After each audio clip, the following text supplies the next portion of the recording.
That is right, today we're going to be talking about some key tips for the new DUOS game mode, and you might be thinking, why would we need tips for the DUOS game mode if there's not much difference from the standard trios? Well, DUOS is a complete different playstyle, and in this video I'm going to be covering all of the key tips you need to know to help you guys dominate when playing this limited time event. Now, if you go ahead and enjoy the video and you want to support me further, be sure to scroll down, drop a like on this video. If we can aim for 100 likes, that will be absolutely awesome. But nevertheless, let's get straight into some tips. Now, the first thing I want to talk about is the playstyle with the new DUOS game mode. You will benefit much more having an aggressive playstyle because you haven't got 3 players to worry about, you've only got 2 players to worry about. So when you do eliminate that first player, whether it's you or your teammates, you want to immediately go for the push, something you wouldn't do in trios. You would generally be a bit more careful and wait until the second player has gone down, and then you would usually go for the push. But in DUOS, it's completely different.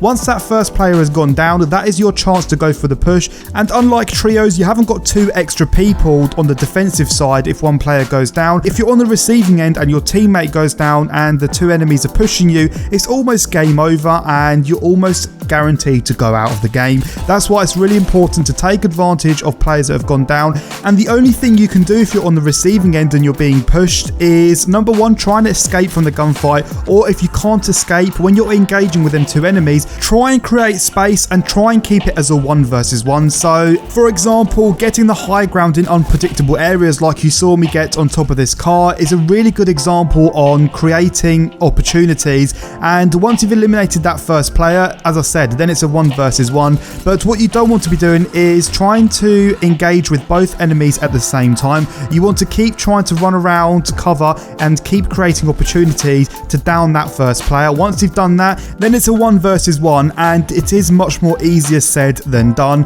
But what I can suggest is every time you are retreating, keep firing a few shots. The least you can do and the worst thing you can do is let enemies push closer towards you without you firing any shots at all, because if enemies are close to you, they will finish the job. You can't 1 versus 2 enemies at the exact same time. That's why you want to create opportunities, keep jumping in and out of cover, jump on top of walls. And the last thing I'm going to say, if you're on the receiving end, is remember the enemy that you dealt the most damage into. You want to remember what enemy has the least health so you can get rid of them as soon as possible, and then you could even bait the enemy into going in for the revive, or you can go for the 1 versus 1. The main thing I've noticed when playing this Apex DUOS game mode is an aggressive playstyle is much more rewarding than in the trios game mode, and if you can adapt to playing more aggressively, going for gunfights you wouldn't usually go for, and eliminate just 1 player, then you would essentially win the gunfight if you play your cards right after that. So the next thing I want to speak about is communication. Now, if you're like myself and you solo queue, which means you go into games with random teammates,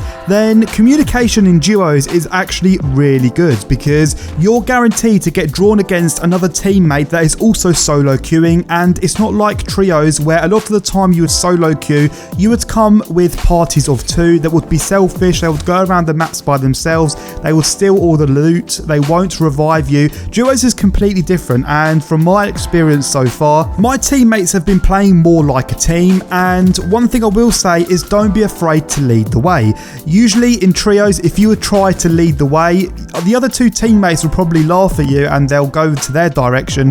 But in DUOS it's different. Do not be afraid to become a decision maker. For example, mark where you want to go next, decide if you want to retreat from a specific gunfight. You can play the lead role and your teammates will likely follow where you go. So this is why I actually really enjoy DUOS, and I feel like it's just brought a freshness to Apex that we haven't seen before, because you and your teammates only have each other. That's why I feel like it's more of a team-based game mode than trios, and that's why I hope it actually stays and it doesn't get removed permanently like we saw with solos. Now, the last thing I want to speak about is Legends choice. I don't want to go into too much detail because I've got a video coming up speaking about how I managed to 1 versus 2 enemies, and that's with using Wraith. Now, I believe Wraith is the best legend to be using in DUOS, mainly because you can afford to go for a push, and if it doesn't work out, you've always got her at tactical as an escape route, and Wraith is the only legend that truly offers a second chance. Her tactical ability is probably the best ability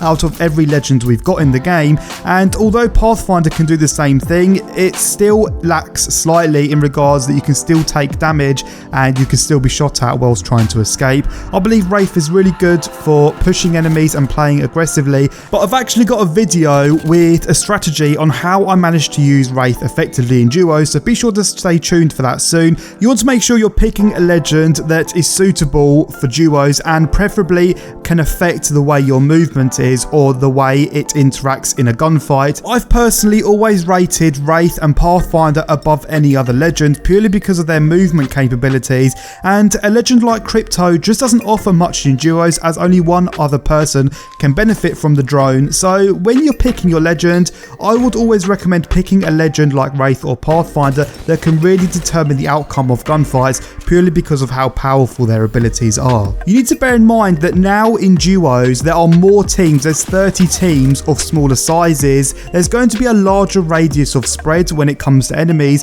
which means it's a lot more likely you're going to be spotted from other enemies. So time consuming legends like Crypto, even Lifeline, her care package is going to reveal your position so many times. You need to bear all of these things in mind when you're picking a legend. But alternatively, now I've given you advice on what legend to use, you go ahead and do what you think's best for you. So anyway guys, I'm going to wrap this video up here. As always, if I did help you guys out today and you learned something new, be sure to drop a like down below, and if you're currently not subscribed to the channel, be sure you're subscribing so you don't miss any future videos like this one you've seen today. Thank you all for watching this Apex Legends video. My name's been Mirko, enjoy the rest of your day, and I'll see all of you guys in another brand new Apex Legends video.